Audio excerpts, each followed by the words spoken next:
Prit yang tukang ngambilin duit itu. Ya, kecik ndak seirong.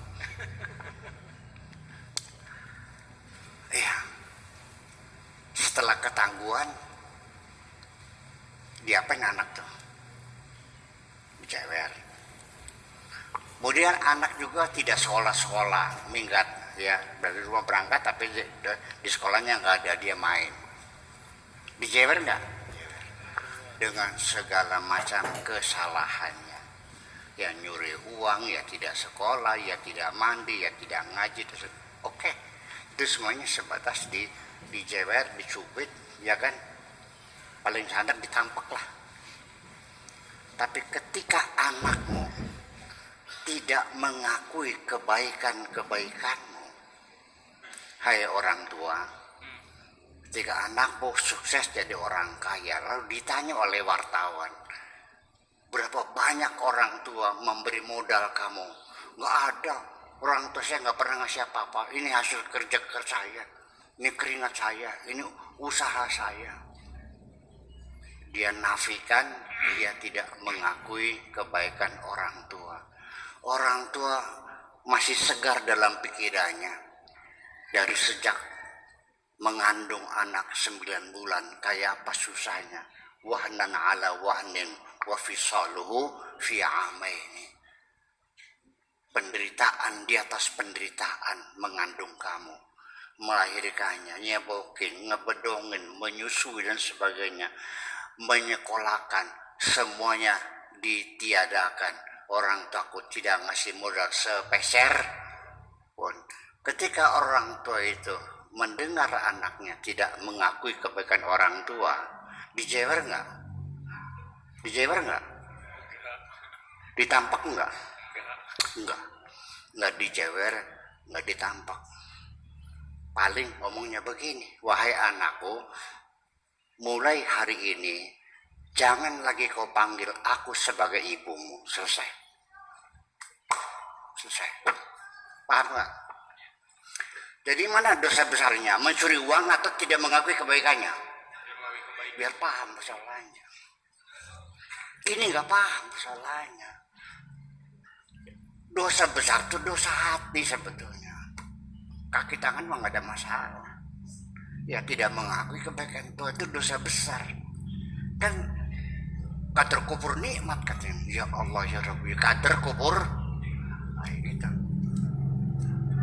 Dan sampai sekarang ya masih banyak orang yang tidak menerima ucapan saya bahwa kafir itu adalah termasuk mananya tidak mensyukuri adalah kafir, bukan hanya sekedar berbeda agama.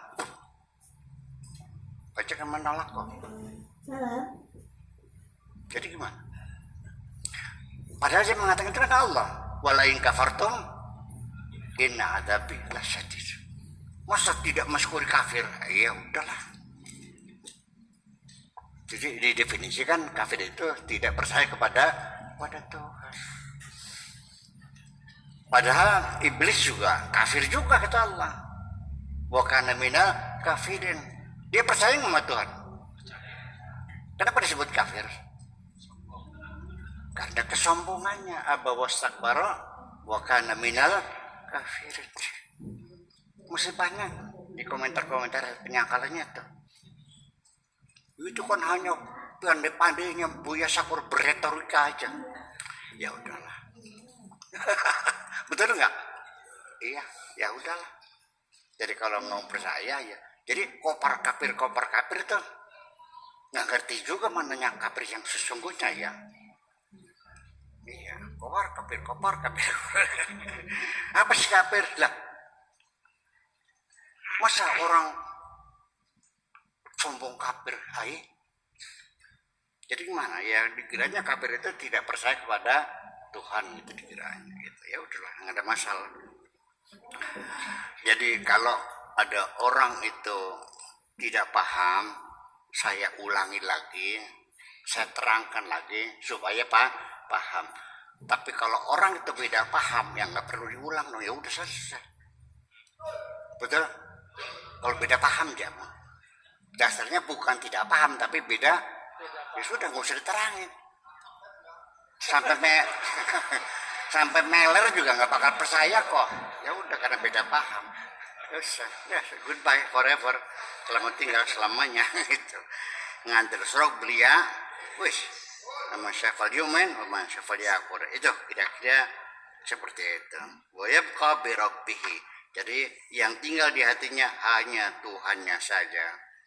Kullu talabihi naful khalqi wa qad sallama nafsahu ila yadi qada'i rabbih.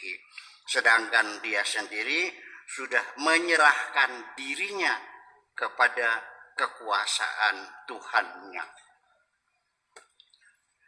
Ada orang minta pengen dapat jodoh, didoakan, ya Allah kabulkanlah. Ya, ini anak sudah umurnya 33 tahun belum punya suami, ya Allah kabulkanlah. Bebek kamu orang kawin-kawin gitu ya. Dia sendiri belum kawin, mendoakan orang. Ya. Ada orang dagangannya kurang laris, pengen laris, ya Allah mudah-mudahan didoakan. Dianya sendiri, ya kan, dagangannya nggak laku kok. Ya, mendoakan anak orang seperti sekolah, anaknya sendiri. Saya ulangi, mendoakan anaknya orang supaya rajin, anaknya sendiri. Paham nggak? Nah, itu. Jadi dia sudah tidak masalah.